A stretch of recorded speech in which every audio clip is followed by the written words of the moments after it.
Assalamu alaikum, everyone. May peace be upon you. This is Edward Ahmed Mitchell, the Deputy Director of CAIR National. Welcome all of you to the Daily Dose COVID Conversations with CAIR.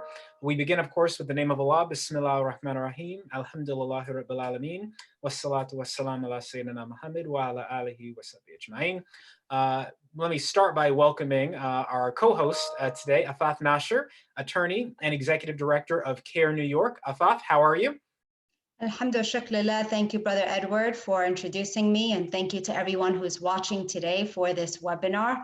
I also want to wish everybody a Ramadan Kareem, and I'm anxious to begin this very important yet sad discussion. Absolutely. Thank you, Afaf, for joining us. Always a pleasure to see you and to have you here. Jazakallah khairan.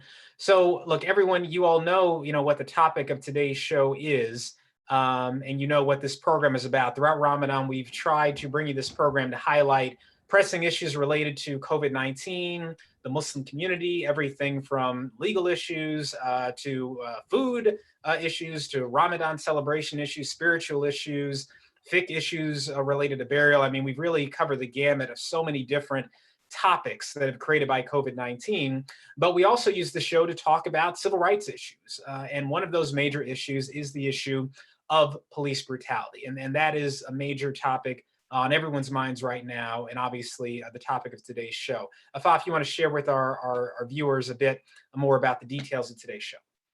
Yes, absolutely. So again, welcome. And for those of you that may have heard, we had another unfortunate, tragic incident. This time, a person of color, a brother from Georgia, with the name of Ahmaud Arbery. He was shot, unfortunately, in the street. Brother Edward, I believe you're going to walk us through some of those details and give us a little bit of the back end. But like what Brother Edward said, I mean, we are dealing with a lot with the pandemic, but we have to remember that there are many things that are going on worldwide and nationwide and in our own backyards that are very deserving of time and discussion. And this issue of civil rights and obtaining justice, in particular for people of color who have been brutalized by law enforcement, is a discussion that perhaps we hear when there's something that is sensationalized, but really needs really an in-depth study, but also a real awakening for our society and for the people of our communities to become more involved and to understand what is the context of this particular case and many others around the nation. So Brother Edward, if you can, please, maybe you can give us a little bit of a background for this particular matter, inshallah, before we broaden the discussion. Sure. So the case we're talking about is the case of Ahmaud Arbery of Brunswick, Georgia. Everyone knows his name now across the United States. So here's what happened just in general. February 23rd of this year, he's out jogging, which is apparently something that he likes to do. It's something he commonly does, and many people do. African-American man, he's 25 years old. He's out jogging in Brunswick, and all of a sudden he's being followed by two white males in a pickup truck. Two white males in a pickup truck following him around. This is a father and a son, Gregory McMichael and Travis McMichael. They're following him around. They call the police. They claim that they suspect him of being involved in a burglary. They have no evidence of this. They have no, proof to indicate he's anything but a jogger. And in fact, the 911 dispatcher asked them on the phone, what did he do wrong? And they don't have a good answer to that question. Nonetheless, they keep following him, and they're armed. Eventually, the two, they catch up with him, or rather they end up making contact with each other. They try to stop him from jogging at gunpoint. One of the McMichaels has a shotgun. Mr. Arbery obviously defends himself, attempts to save his own life. A scuffle breaks out, and multiple gunshots are fired by Mr. McMichael, the older Mr. McMichael, and Mr. Arbery is shot and killed on the street. So if that story sounds crazy to you, it's because it is crazy. Imagine you're jogging, minding your own business, and two men, not police officers, but just two men in a pickup truck with a shotgun and a pistol, try to stop you and try to hold you at gunpoint. And then when you try to defend yourself, they shoot you dead in the street. That's remarkable enough. But then what's more remarkable, even more remarkable, is what happened next. I mentioned to you that this incident happened on February 23rd. The date right now is May 7th. neither of the men who were involved in this shooting, neither of the men who shot and killed, who captured and then shot and killed this young man have been arrested. Neither of them have been charged with a crime. They are both free. One of them, Gregory McMichael, the older, is a former investigator with the local district attorney's office. The case was with one DA's office. That DA recused himself and went to another DA's office. That DA recused itself and then went to the final DA's office where it sits right now. That district attorney just a couple of days ago finally announced the bringing of the case before a grand jury so a grand jury could consider whether or not to bring charges in the case. So again, charges have not been filed, and the prosecutor himself has not indicated that he affirmatively will fight for charges. He said that he thinks that a grand jury should consider whether or not to recommend charges at this point. So that's where we are right now. Both men are free, neither charged. Their plan is to go bring the evidence before a grand jury. But I think it's very important to note the DA only made this announcement that he would take the case before a grand jury after the video of the shooting went public. The police have had the video of the shooting for a while, but it was only when the video went public that the DA finally announced, okay, yeah, we're going to go and take it before a grand jury. Many of you have seen this video already. It's obviously distressing. It's shocking. We are going to show it to you. And so we, warn you now that if you don't want to watch it, if it's something that would affect you emotionally, if you have family who's been through something like this, or for whatever reason you just don't want to, deal with watching it, please just, pause the show for a bit, come back in maybe 2 minutes. It's a very short video that we're going to show, but I think it is important to show it for a few reasons. Number one, people need to see the horror of this. Whether or not we see what's happening or not, it's happening, right? The violence is happening whether we see it with our own eyes. And sometimes people need to see this violence to be shaken out of apathy, to be motivated to do something. That's number one. And we saw that with the DA's actions. Number two, we need to spread this story far and wide, and we need to make people angry. People need to get angry and feel motivated to keep putting pressure on this DA, not just to let the grand jury consider charges, but to bring charges and immediately arrest the suspects. You don't need to wait for a grand jury to arrest these suspects. No other murderers get the benefit of just waiting around in circumstances that is clear. So we want people to know about what's happened. We want people to see it for themselves, and we want people to use that righteous indignation and channel it in the right direction to put pressure on the state to do the right thing. So with that, we're going to show the video. Again, if you don't want to watch it, step away now and come back in about a minute, inshallah. We can go ahead and play it now.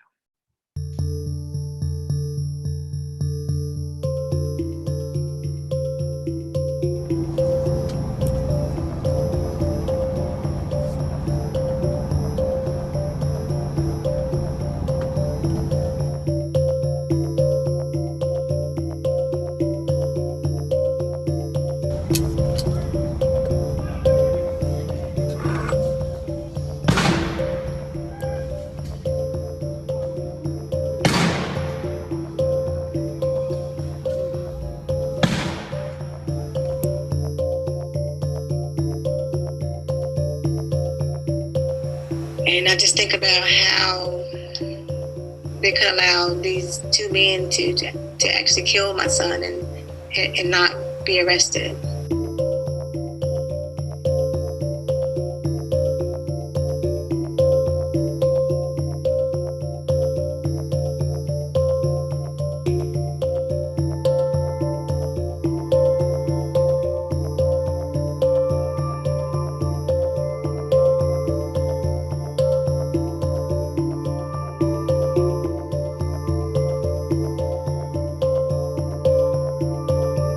For the safety of this community, for the respect of Ahmaud Arbery's memory, we demand that the least that we can ask at this moment is that these men be arrested. If that was your son, you would have justice.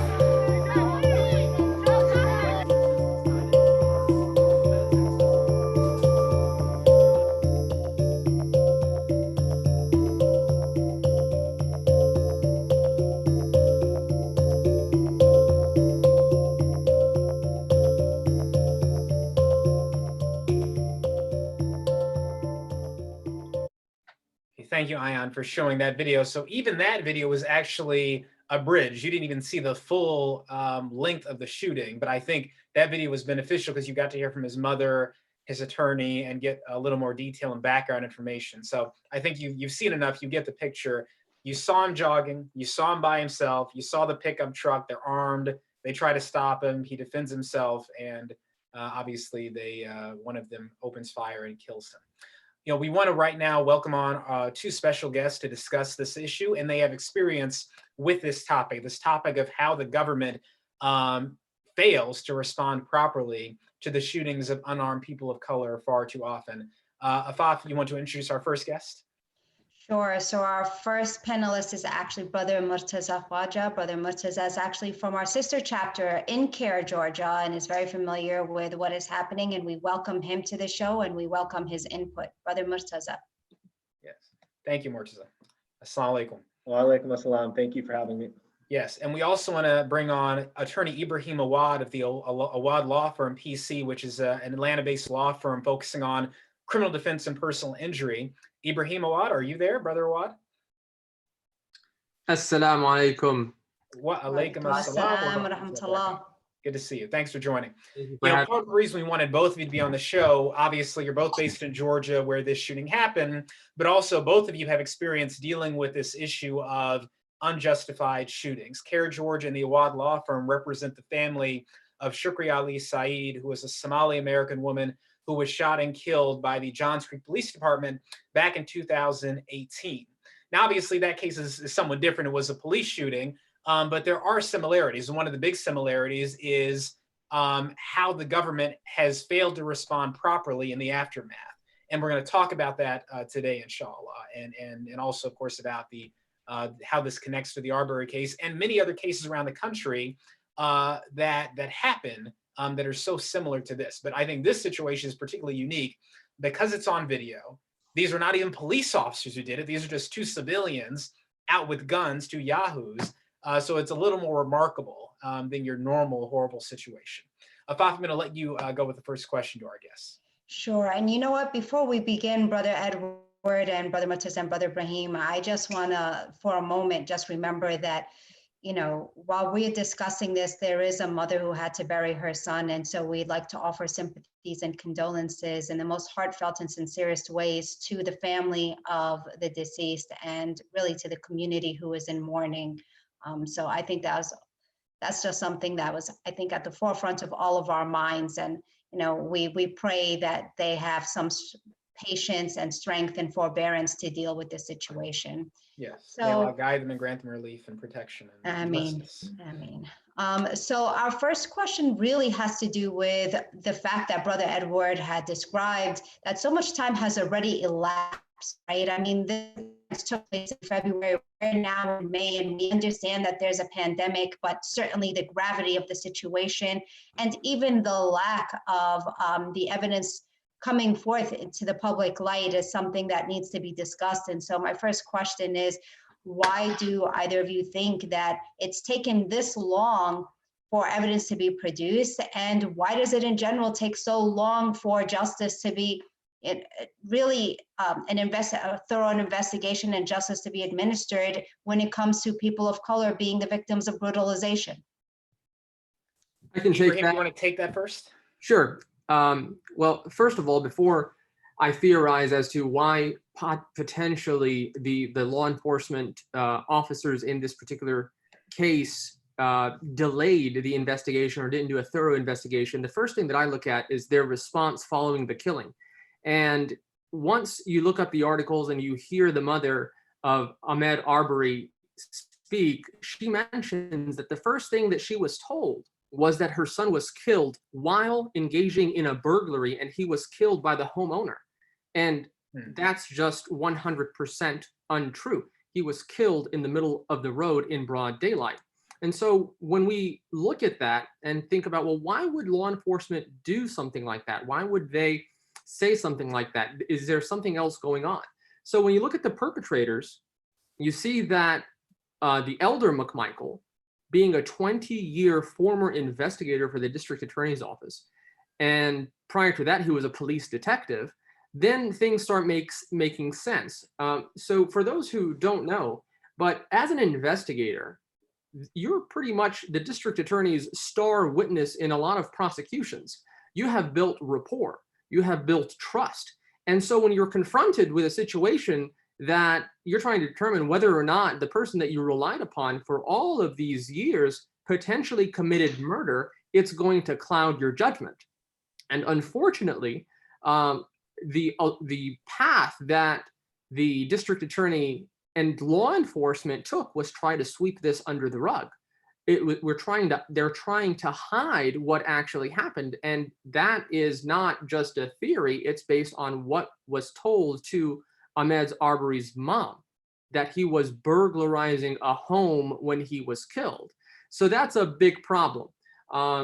So part of my theory is that it's a cover-up and it's corrupt to the core. And unfortunately, if we just take a moment and play some role reversal and think that what if this wasn't a person who had this type of rapport with the district attorney's office? What if this person was not prior law enforcement? Would things be different? And I would say so. I would say that if the races were reversed, it would also be very hard to imagine that 3 African-American individuals gunned down a white person. And I know, Edward, you mentioned there was 2, but actually the person that was in the truck behind Ahmaud Arbery also was an armed man. And actually in the video that was just played, you can hear his gun being cocked. He was a neighbor. His name is William Bryan. He was called on by the McMichaels and said, hey, we need to catch this guy. So he brings his gun and he gets into his vehicle. And so what they do is they corral Mr. Arbery. So 2 people are in front of him. A car is behind him. Yeah. They're trapping him. They're trapping him and truly, I mean, I hate to say it, but hunted him down. So first answer to your question is that it's an internal corrupt job by the law enforcement, and it's hard to imagine if that race doesn't play a factor and prior law enforcement privilege plays a factor. Right. Those are great points, Ibrahim, and thank you for. And I would just want to add on to that. I think Ibrahim said it beautifully and really got down to the issues. But 2 prosecutors initially assigned to the case had to recuse themselves, as well as the Brunswick Judicial Circuit District Attorney. And these weren't regular recusals. These recusals also came with, on the district attorney's part, a 4-page memo which laid out why he believed that a crime didn't occur. Now, this is something that does not happen typically. As someone is recusing themselves, so there's not going to make an opinion on the case. So I think this just lends itself and leads credence to the points that Ibrahim just brought up. Right, absolutely. And I think that's a great point, that when they recuse themselves, you can read this memo online. The DA says, I'm going to recuse myself, and he blames it on the mother partially, saying that she's making false accusations about him. And then he says, even though I'm recusing myself, I'm going to give you all the reasons why I think what the men did was perfectly fine and legal. And once again, seems to repeat the baseless claim, so far as I know, that Brother Ahmaud Arbery was burglarizing something. I mean, it's just a claim they keep making. And he passed it on to the next DA. And so that also, I think, as you said, Murtaza, could explain part of the reason for this delay, that they thought they were going to get away with this. Let me ask you, Murtaza, what about the issue of Georgia's law? We do have, apparently there's a law in the books that says private citizens can attempt to detain someone who has been seen to commit some sort of crime in certain circumstances. And this is what the past DA tried to cite as why this incident was justified. To the normal person, that sounds ridiculous, number one. Number two, in this case, Ahmaud Arbery was not guilty of any crime. There was no evidence he had committed a crime. But what is that? Can you tell us about that Georgia law? And can you tell us a bit about, why this does or does not make any sense? Yeah, so this is an archaic law that's been codified after being passed down through common law. It's the civil citizens arrest law, for lack of a better word. And it says that a private person may arrest an offender if the offense is committed in his presence or within his immediate knowledge. Now, in this case with Ahmaud Arbery, no one saw him committing any type of crime. The two men, the father and son, and then Roddy, or Brian Williams is actually his name, who accompanied them and sort of cornered him in, did not see him committing any crime. They saw him jogging, and from that inferred that he may be someone who had burglarized something either earlier that night or related to a neighbor's call. But the law is very clear that a private person can only take this extreme action when the crime is committed in his presence or within his immediate knowledge, or if that person is attempting to escape and they're in hot pursuit. This law is usually only applied in misdemeanor cases. This is very rarely, if ever, applied when someone has been murdered, when someone has been killed. So this is exceptional circumstances for this law to be applied at all. It's an archaic law. It needs to be off the books. And even its application, it's unlikely that any judge or any jury would consider this a strong legal argument as a defense. Afaf, I know you got a question. Yeah, absolutely. And just, Brother Murtaza, picking up on what you were saying, I mean, even in this instance, right, not only was he not on the premises, but they were driving in a pickup truck around the neighborhood, specifically looking or hunting, as people were saying. And that really is a distinguishing point here. So Brother Ibrahim, we really want to jump into, the thorns of this, and that is really the racial disparities that we see when it comes to issues of brutalization of law enforcement and of just brutalization of people of color, whether it's at the hands of law enforcement, those connected to it, or in general, and the issue of privilege. And I know that you had posted something, I believe, on Facebook, please correct me if I'm wrong, in which you talked a bit about this and a bit about privilege. Would you mind just perhaps, giving us your thoughts on the disparities of what communities face and why privilege plays a part in all this? Sure. Before I talk about the privilege piece, let me just go back a tiny bit and talk about the citizen's arrest. So the citizen's arrest could apply if the person actually committed a felony. And I want to be hyper technical because I want to look at it with extreme objectivity. If you heard the 911 call, one of the McMichaels says that he's at a construction site and we don't know what he's doing there. And taking the most extreme interpretations, one can make the argument that he's trespassing, that he cannot be there, should not be there, and he's trespassing. However, the citizen's arrest doesn't apply to misdemeanors. It must be a felony. So even taking the worst possible interpretation you can, that this person was trespassing, was on a piece of property that he was not supposed to. By the way, it doesn't even rise to the level of criminal trespass in Georgia. He's not destroying the property. He's not taking anything away from the property. He wasn't shooed off from the property. He was just there. Then a citizen's arrest does not apply in this type of situation. The public policy behind this type of law is, if God forbid you're in a dangerous situation and a person raises up a gun and is trying to hold up a cashier, the law permits you, deputizes you to grab that person, holds on to him, because it's just too, it's not quick enough. You can't rely on the police to come and apprehend that person. That's where the law takes place. It doesn't work in this situation because the police are already called. There's no imminent threat. The guy is jogging away. They, in fact, make and initiate this encounter. So that's the part that I wanted to share on citizen's arrest. With respect to privilege, sometimes when we say the word privilege, and especially the words white privilege, a lot of people take offense to that, as if to say that just because you say the word white privilege, that white people don't have to work hard. No, yeah, white people do have to work hard. Everybody has to work hard to make a living in this country. However, we're talking about a unique advantage, a unique immunity that is granted by virtue of the color of your skin. And in this particular scenario, as I had said, if you just take a moment and try to role reverse and think, imagine a scenario where 3 armed African-American gunmen corral a white 25-year-old young man who is unarmed in athletic gear and shoot him with a shotgun 3 times, it's hard to think that those men would not be arrested. But further than that, it's not just a race thing. Race, I think, plays a factor. But the other factor is this pre-law enforcement rapport. It's this pre-law enforcement relationship that this man has. I mean, it's so pervasive that law enforcement felt compelled to talk to the mom and say an untrue story just to cover it up.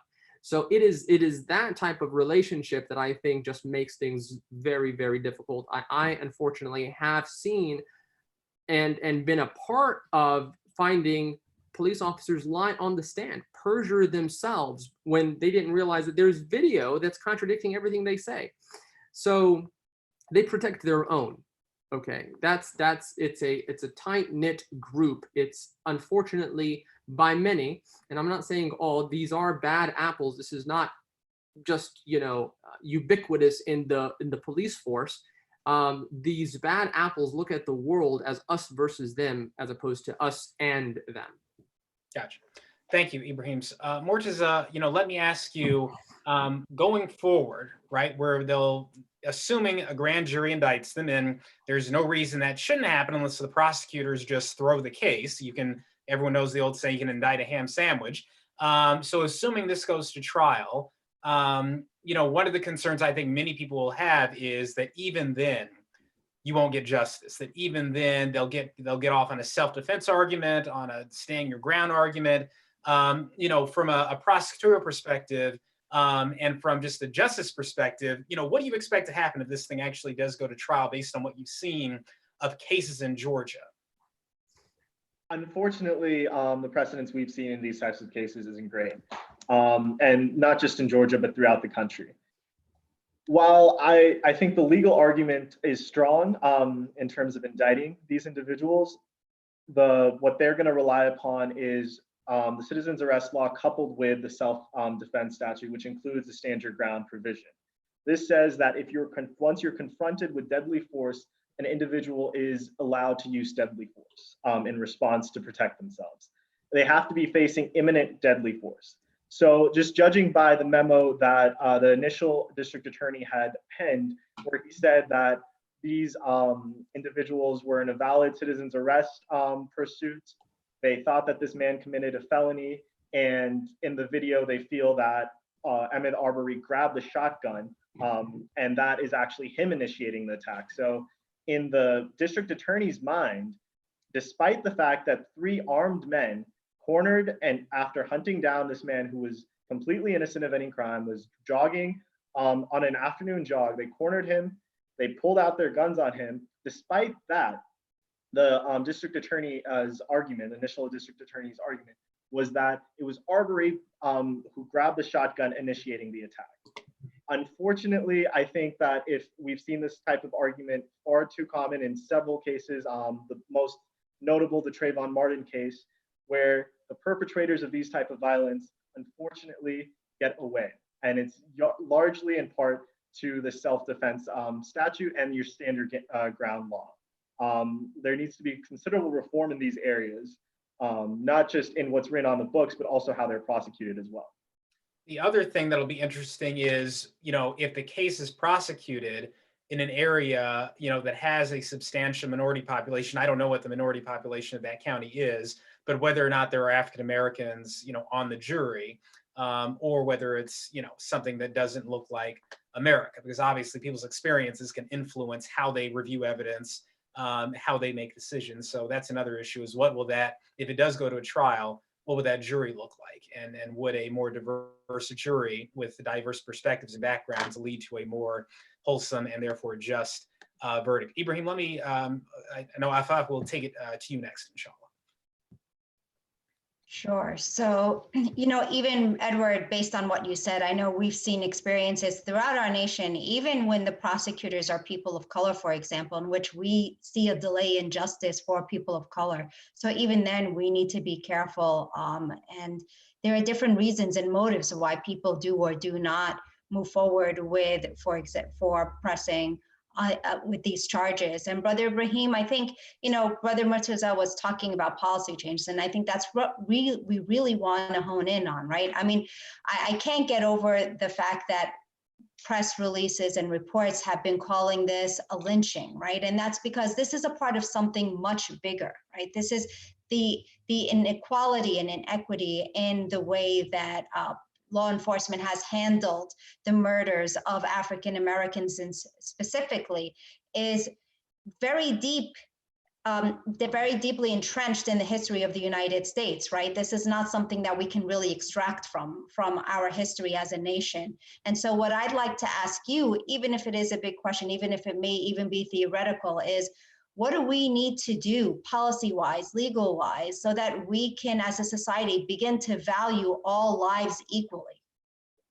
Well, one of the first things, practically speaking, that we need to address is who gets to prosecute these types of cases if, God forbid, these cases emerge.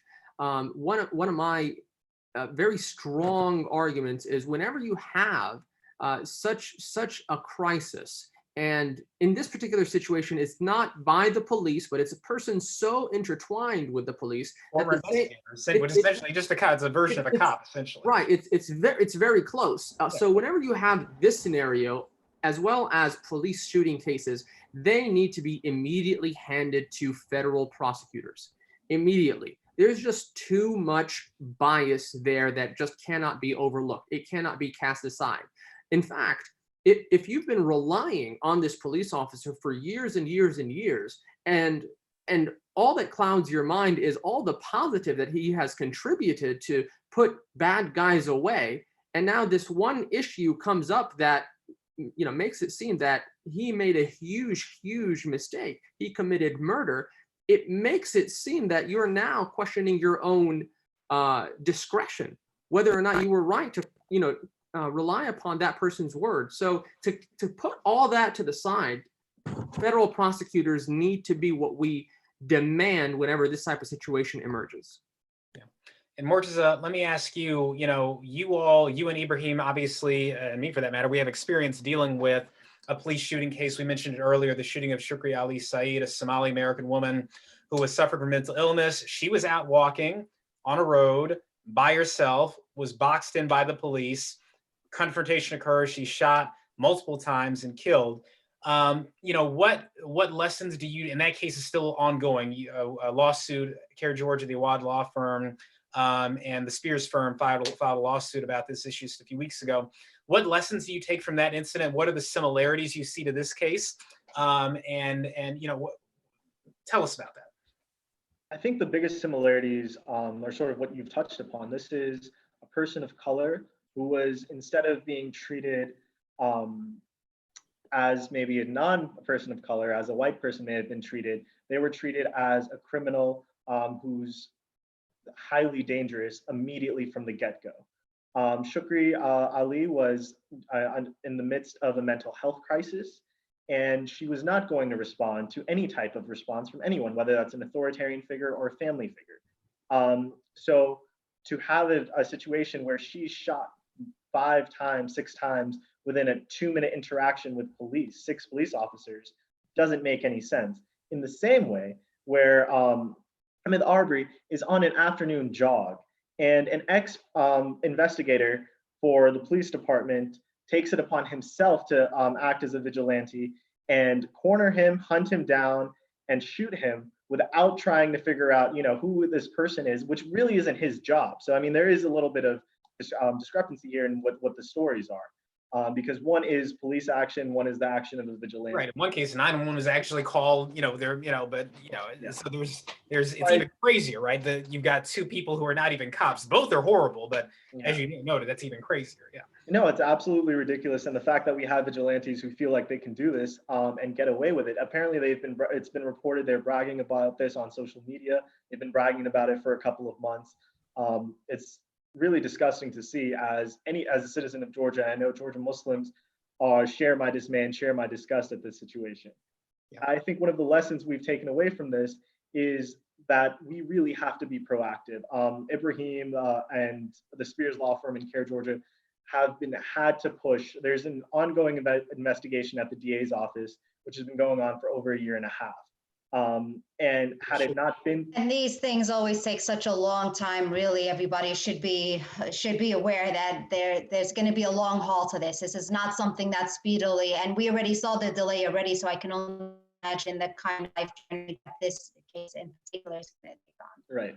And the unfortunate part about that delay is the families don't get closure, and the people involved are still allowed, to either be police officers in Shukri's case, or in this case, roam free. There have been no arrests made in this, which, judging by the video, is a complete travesty of justice. It's clear that immediate arrests need to be made. We can't have vigilantes like this running around in the street. And I think it's important to note that in the, Ibrahim, can you tell us where, I know we're at 3:35, so we're a bit over time, but Ibrahim, can you briefly tell us the one similarity we haven't talked about is what level of police cooperation has occurred in the Shukri Ali Saeed case in terms of the DA's investigation in Georgia? Well, they're asserting their right not to speak with the police. So that's, it's interesting. Police take great offense if you assert your Fifth Amendment right not to incriminate yourself. But in this situation, that's what they have done and are not choosing to aid the district attorney's office, Fulton County DA's office at all in their investigation. And they remain on the job and they're still on active. They're not on, by the men who shot Shukri Ali Saeed are not on desk duty. They are on active duty out in the community where her family lives while they are actively refusing, as Ibrahim just said, to cooperate with the district attorney, the prosecutor on their side, the same side of the law with their investigation. And the police department has stood up for their right to not talk, to not cooperate in an investigation. So again, to me, that similarity is you got these cops who committed what seems to me and to us to be some sort of clear violation of law in the Shukri case and are still going free, still have their jobs. And you have these three men in the Arbery case still walking free. Look, it's 3:37. I want to ask Ibrahim and Murtaza, leave us with something positive, maybe a positive note where we go from here. Every tragedy is an opportunity to respond in a good way, to do something good, to advance justice. Where do we go from here? Give us something positive. So, it's the month of Ramadan, and Hamza, the case is getting a little bit of progress now with the grand jury investigation. What encouragement can you leave us with? Ibrahim, I'll let you start us off. Before the positive thing, let me just make sure that I mention a very big distinction between the Shukri Ali Saeed case and this case, Ahmaud Arbery. Yeah. In my opinion, the Shukri Saeed case is so much worse because it was her sister that called the police for help, and yet they came and gunned her down. Unbelievable. Sometimes we forget that we have entrusted the police to protect us. We have entrusted them with our lives. We have given them a badge and a firearm to protect us. In the Ahmaud Arbery case, it's horrific, right? But criminals exist. They just do. Which is what these men are, by the way. They're criminals, right? It's like just like someone just attacked you on the street. They're criminals. Yeah, so they exist, and it's always there's always going to be a criminal aspect in this world. But when it comes to a police officer that actually does the shooting, it's more horrific. It's more horrible because that's a violation of trust. As to something we can do that is positive, we need to stand with one another. When these types of things emerge, we need to stand in solidarity with the victims. We need to post about it. We need to tweet about it. We need to make it known that we are with them. We need to call the proper authorities and demand an investigation. Power comes with numbers, people. And if we don't take the time to stand up with one another, unfortunately, these things will continue and not slow down. Thank you. Murtaza, final thoughts. I think that's an important point that Ibrahim brought up of all of us sticking together. The solidarity amongst movements is incredibly important. One of the things that I think is hopeful for us is that anytime we see a case of police brutality or brutality in general against people of color, and we see the same sort of process, we see it potentially go to a grand jury, we might see an indictment, and then it goes to trial, and there's a not guilty verdict reached. Anytime that type of verdict is reached, it's like all of these other cases have faced the same type of injustice. However, the inverse is also true.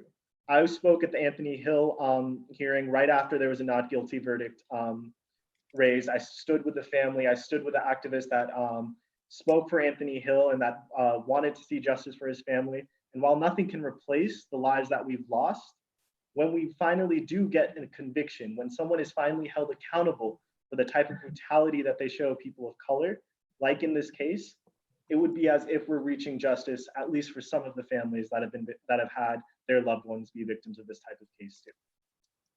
Thank you both. Afaf, you want to close this out?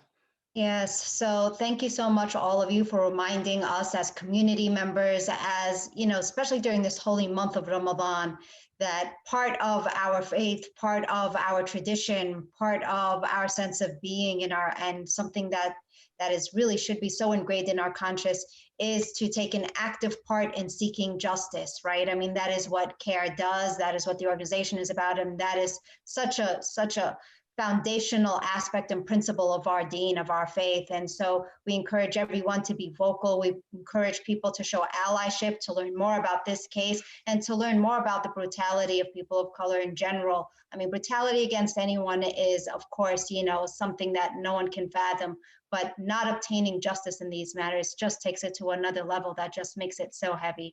So again, thank you, Brother Murtaza. Thank you, Brother Ibrahim. Brother Edward, thank you for allowing me to be a part of this very important topic. And thank you to all of those that are viewing this post, whether it's now or later as you share it. And Brother Edward, please, you know, just remind people where it is that they can view this later on and how they can share this link with people so that they can, inshallah, find their voice and allyship with people of color and those that have been brutalized through acts like this one.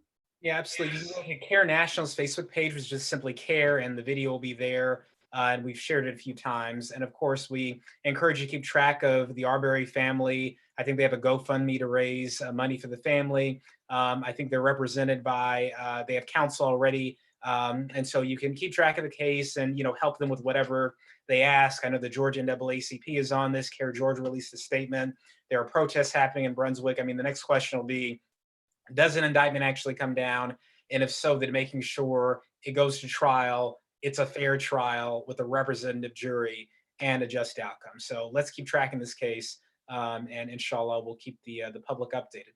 Thank you all so much for joining us. Thank you, Ibrahim, Murtaza, Afaf, a pleasure. And thank you all for watching the Daily Dose. We will see you tomorrow, inshallah, at 3 o'clock. Email us at info@cair.com if you'd like to suggest any topics for future programs.